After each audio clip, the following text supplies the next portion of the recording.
first unheard message sent yesterday at 7:15 p.m.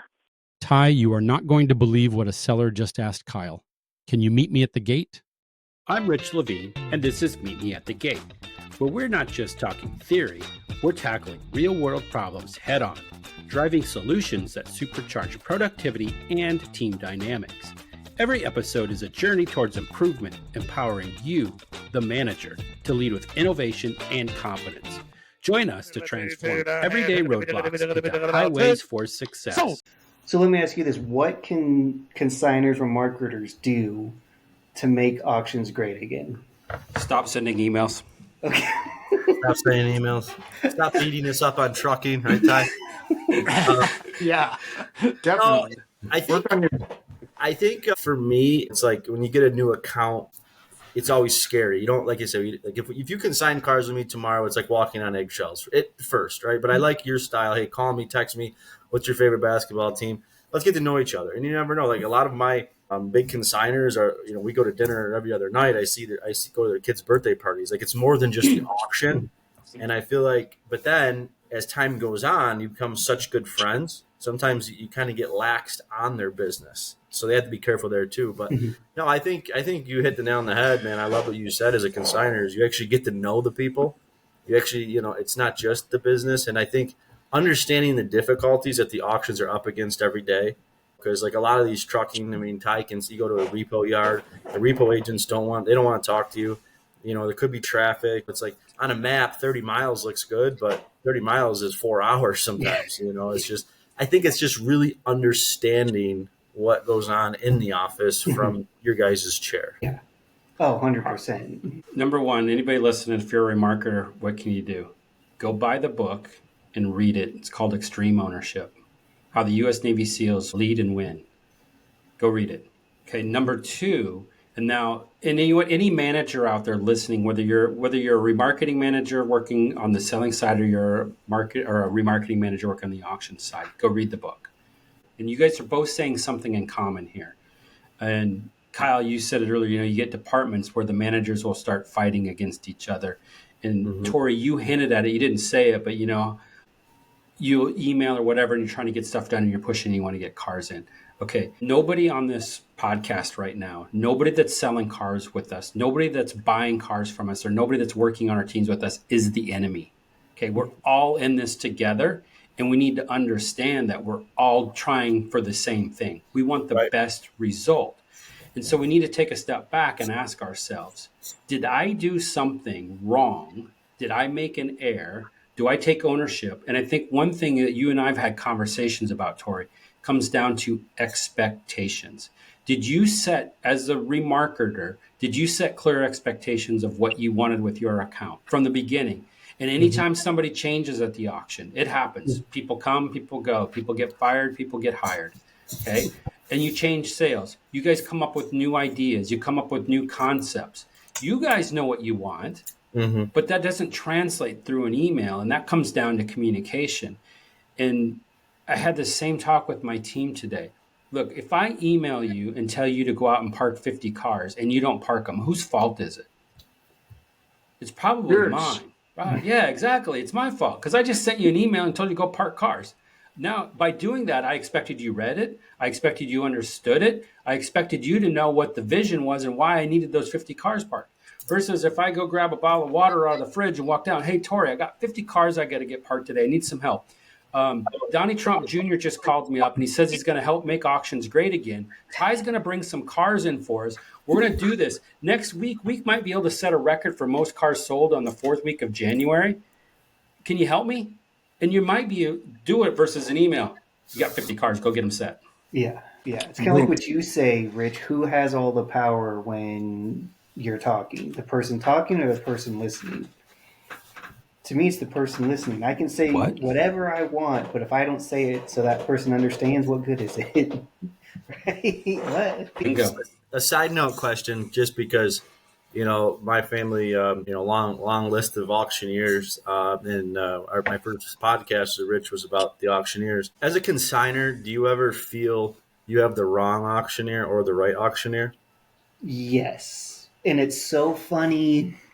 because managers need to understand the difference between a grinder with the 07 to whatever lane versus your guys' high speed. Numbers are pretty much ballpark to where they got to be. Set it and go and get it out the door. Yeah. And I think it comes back to what Rich said. The good auctioneers understand my expectations and they understood them early.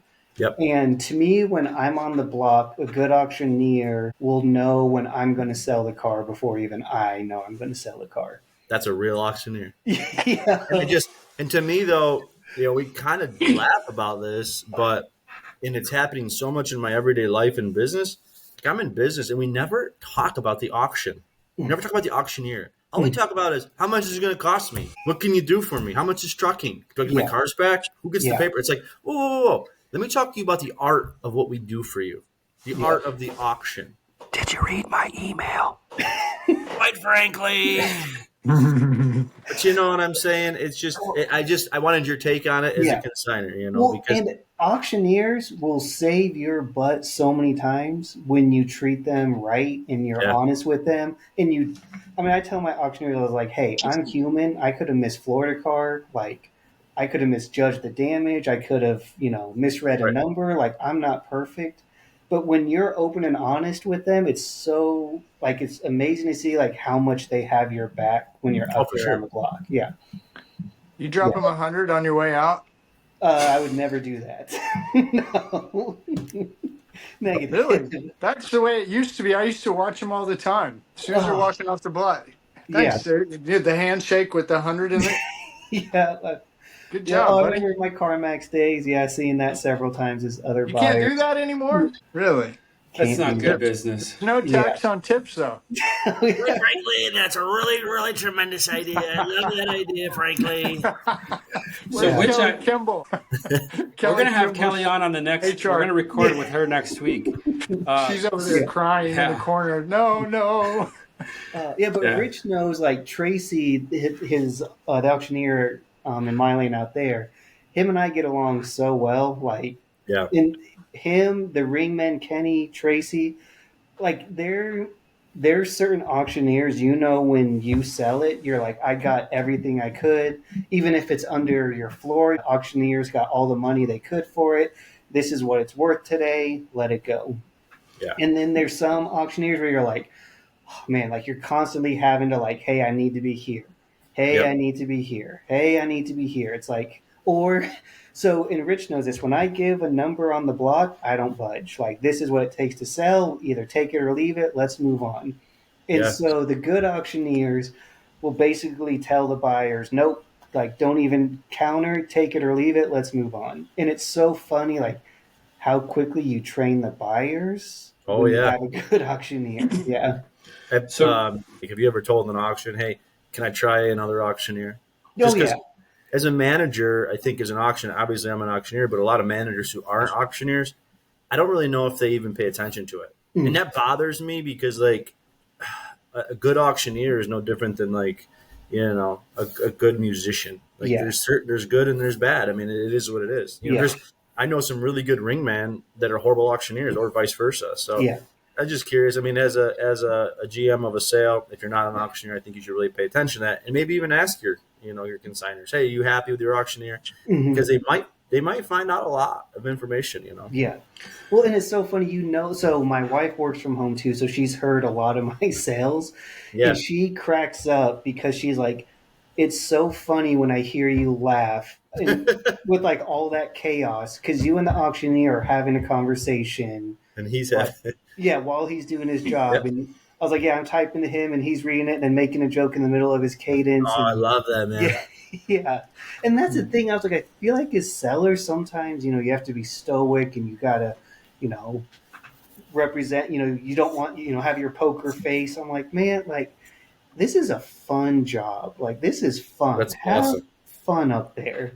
Like, the buyers are out there. Like, have fun with the buyers. Have fun with your ringman, the auctioneer, all of them. So let me ask you the question that might get me in trouble. But, like, what do you foresee with, like, the true online platforms versus the in-lane auctions? Because you know where my heart is, right? I mean, It's not an auction if there's not a real auctioneer. We've already covered that on this podcast, right? That eBay thing just doesn't work. But I got a consignor in front of me. Obviously, I'm biased, right, to the in-lane auction. Me and the Coke machine, running guys, just having fun.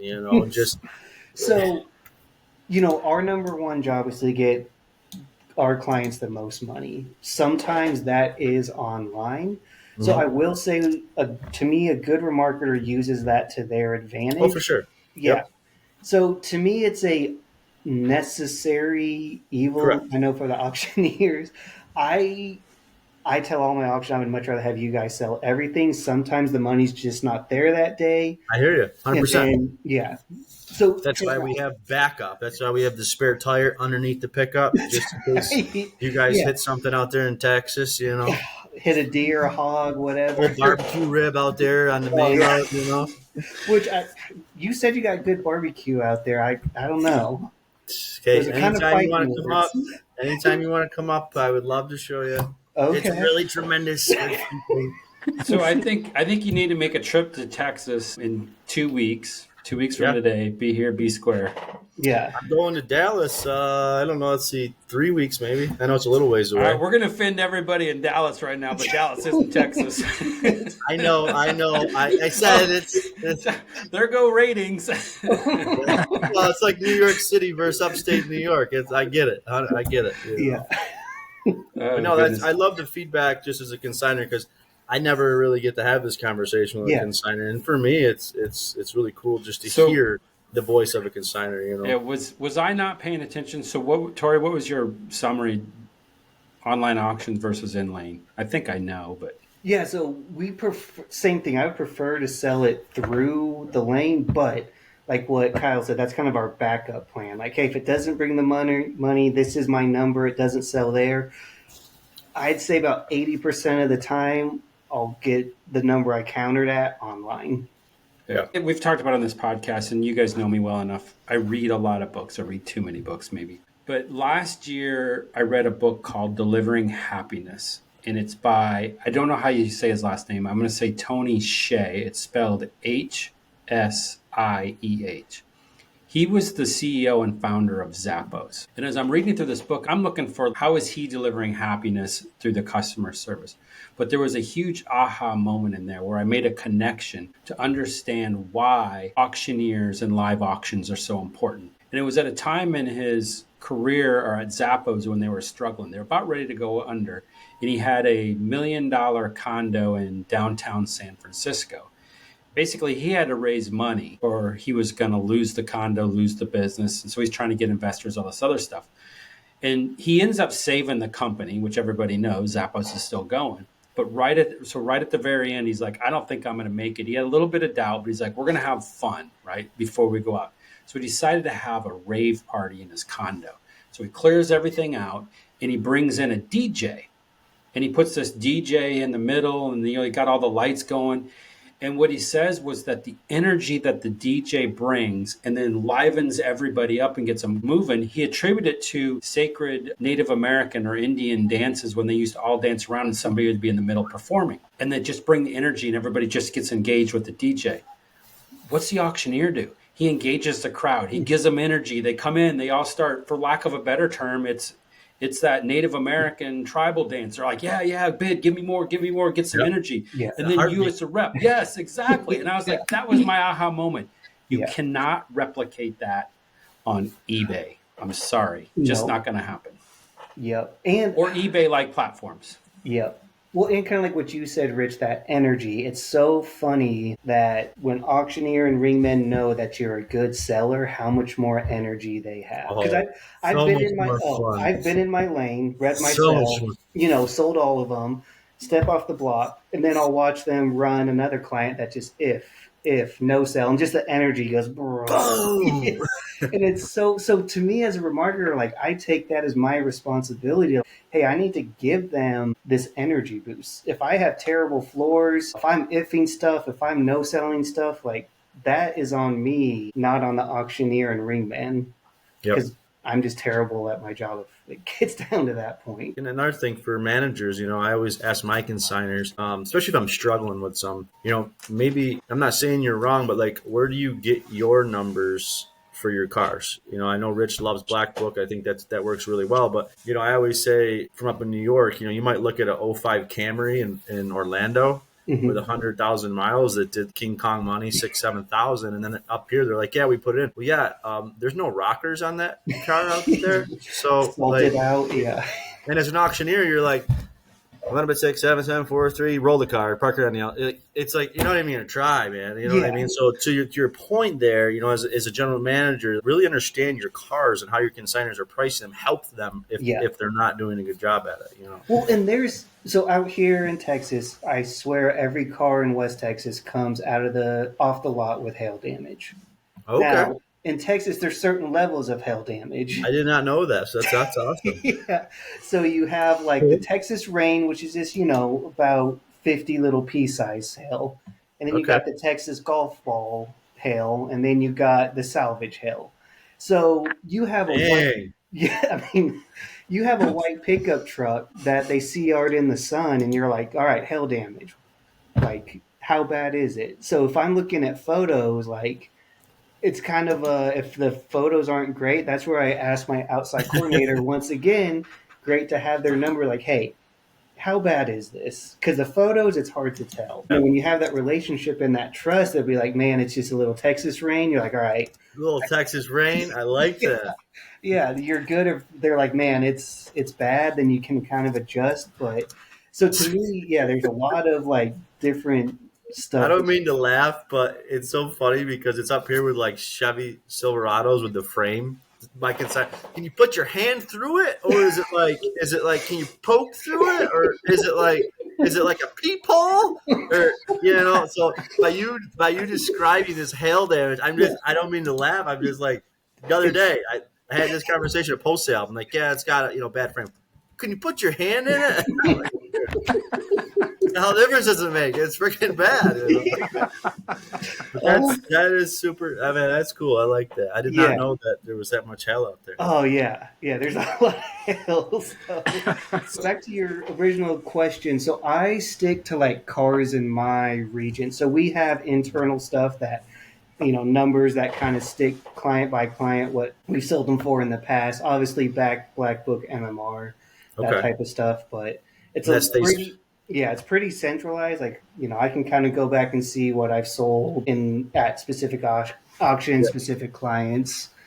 Yeah. Gotcha. Yeah, I was just curious because, I know everybody has different numbers. And just as an auctioneer, it's so much fun, like you said, when you're right there, and don't get me wrong, it's fun to work the car. But at the end of it, when you got real money and it's going to be sold, it creates that excitement. It creates that rave, if you will, in the lane. Oh, yeah. Me up on the block screaming and whacking shit. I'm like, yeah. Dude, I mean, it was like we had a thermometer out in our lanes. It was 4 degrees Tuesday night, and I was sweating.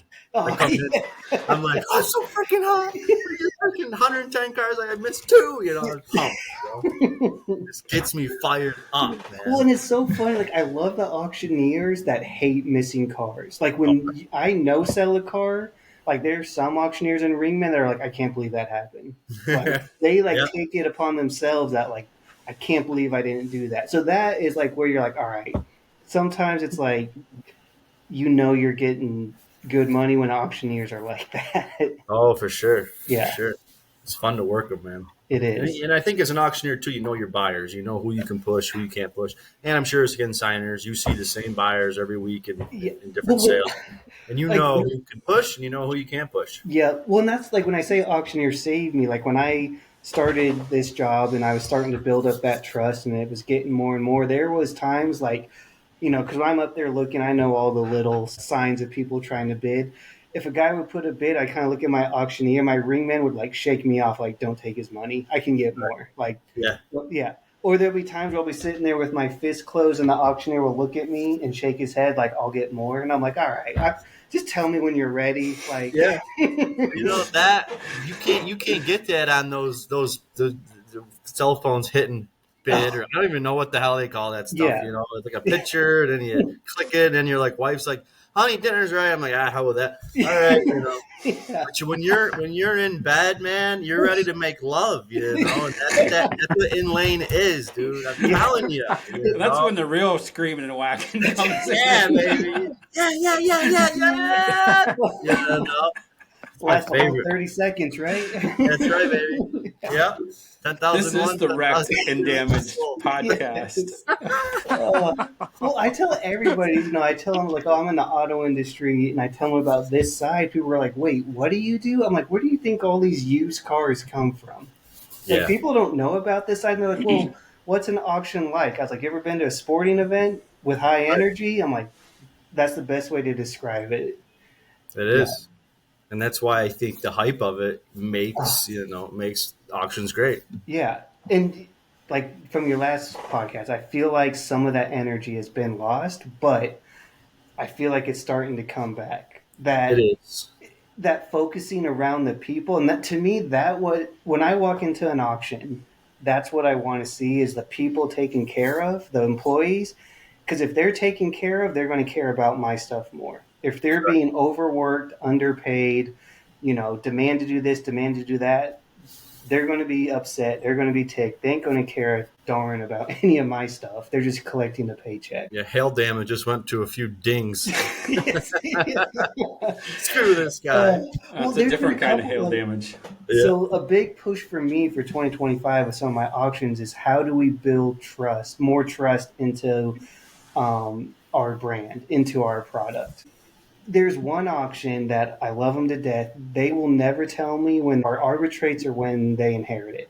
And I told them to stop doing that because how can I fix it if I don't know? I was like, stop hiding problems from me. I was like, That's awesome of you to do that, man. Well, and I was like, guys, if you're arbitrating something and it was not controllable, call me. Let's figure it out. It's not always on you guys. It's a used car. It could blow up at any moment. No, Yeah.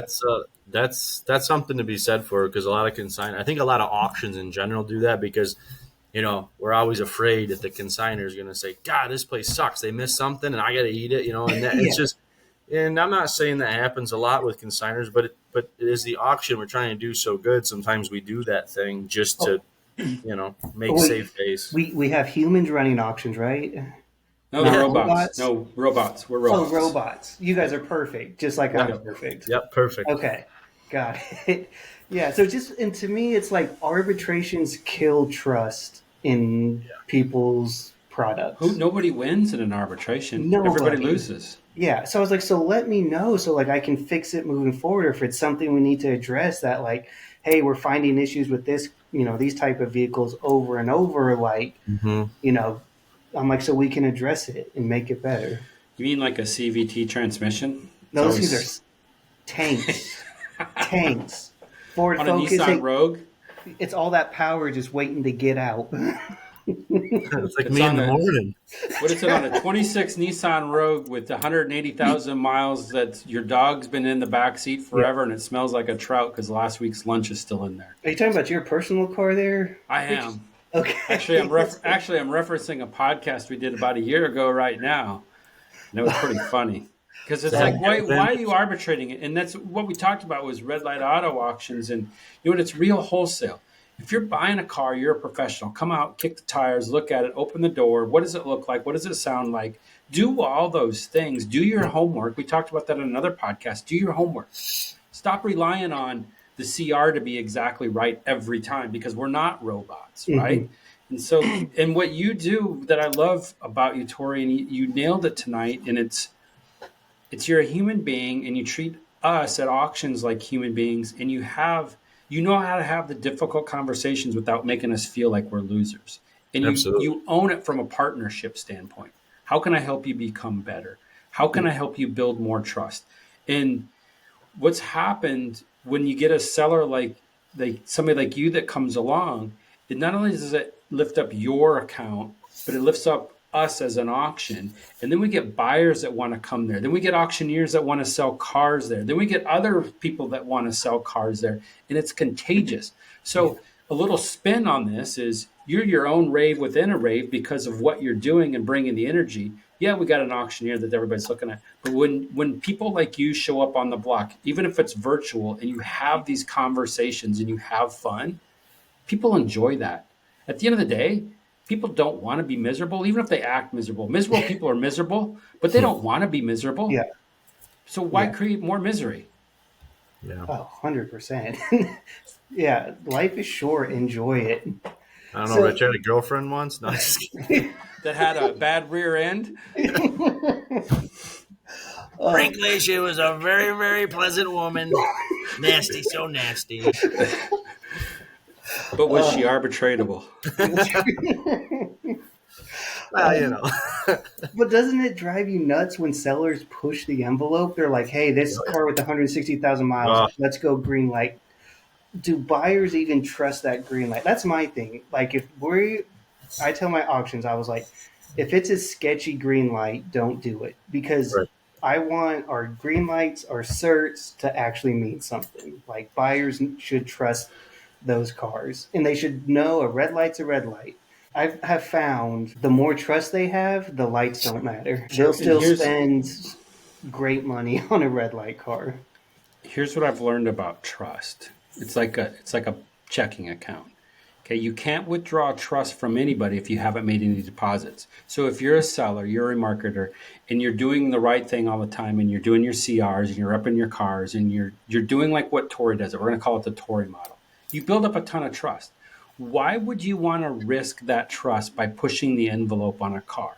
Because what happens with it now on my little trust model of putting deposits in, if you break trust with somebody, the problem is you don't know how much that check was you just wrote. They're in charge and they determine how much they're going to withdraw. So in other words, they could bankrupt you with one bad decision where you think, oh, I'm going to hit a home run on this. I did it at another auction and it worked. So let's just push the envelope here and make it work. And then what happens when you lose that buyer? You're done. He's gone. You're gone. He's gone. Yeah. I always wondered, like, kills me, when did this, because I'm really young compared to Rich, but easy trigger. But, We're fighting. Rich, you guys know I do a lot of equipment auctions, and it's like everything's as is. And these guys are stepping up $200,000-$300,000 piece of equipment. And I'm just like shaking my head because they're hammering it. They don't even know if it runs or not half the time. And my guys are out here sweating over a $3,000 car, and they're like, the steering rack's loose. I want to arbitrate it. I'm like, dude, you spent $3,000. Like, relax, man. So I'm always wondering, will as is, where is ever come back? You know what I mean? It's just Why do you keep bringing up all my high school girlfriends? Because I know she had a loose rack and she had a bad rear end, but can you stop with my girlfriend? I mean, I know I made some bad choices. Oh, Rich, I can't help you there, man. The 80s were good, though. The 80s were good. They don't make them like they did in the 80s, I promise you. Oh, that's right, baby. All Cutlass mobiles. Built, baby, built. So, Kyle, how often do sellers come to you and say, what can I do better? I think part of our success is I kind of push them to tell me, and if I see a little struggle, I kind of start the conversation. I do have one consignor we actually met before the sale, and he came up to me and he goes, listen, my quality of vehicles right now aren't as good as they were 6 months ago. I know you see it, your auctioneers see it, even the buyers see it. What can we do to make these cars better? Is there better? Should we sell them differently? Should we put them different lanes? Should we put them with a different auctioneer? What do you think we should do? Because unfortunately, right now, this is all we're getting because the lease market where we are is a little wacky. And I said, you know what? Let's look at some of these cars. And a part of my success also is reconning, right? So we recon everything. So I said, you know what? We might have to hold the car for a few more weeks, but let's paint them bumpers. Let's get the hubcaps. Let's make these cars look just a little bit prettier. But we have them conversations, and like Rich said, have the hard conversation because sometimes it works. Yeah. Well, and to me, it's like, man, most of these auctions know their buyers in their market better than the sellers. They do. Yes. Yeah. So like I can, say what I think it's worth. I can, there's all this data points, all this stuff, but for sure. Hey, what if it's a rainy day and all of a sudden there's 12 extra buyers in my lane and, it brings double? Or, hey, it's cold. There's no lanes. There's nobody there. Nobody here. Yeah. Yeah, so to me, it's like the auction, and I'm sure you hear it all the time. Sellers always want to be first, right? I want to be at the front of the lane. Put me at the front. That's where the money is. Always, I live, eat. You get a new customer, right? Well, I'm running first, right? It's like, well, wait a minute. I'm not going to bring it to my mother's house after the first date. Am I? Hell no. It's important to me. Yeah. That's my mother. So let's see what your cars are like. Let's see where you fit, and let's grab a relationship together and make your cars something within the lanes where I think is good. So true or false, the front of the lane always has the best money. Fake news, Rich. Bigly fake. So fake. I swear to God. Fact check. It was Melania. I swear to God. So here's how I set up the lanes at our auction. I find consignors that are good sellers that stand behind their product and are willing to take the risk. Get that heartbeat going. And get the heartbeat going. We call that foreplay. And whatever you do, make sure you put a car up front that's going to sell out the chute. Even if it's a pure sell, it doesn't even have to be the fanciest, prettiest car, right? It could be a clunker or a junker that you've got to unload. Yep. Put it up front, set the money, get it going, so they get it in their mentality. Today's a buying day. I get to buy a car because when they get to take it home, they get one thing in mind: I get to make money today. Yeah. I start with 20 cars every single week. No reserve.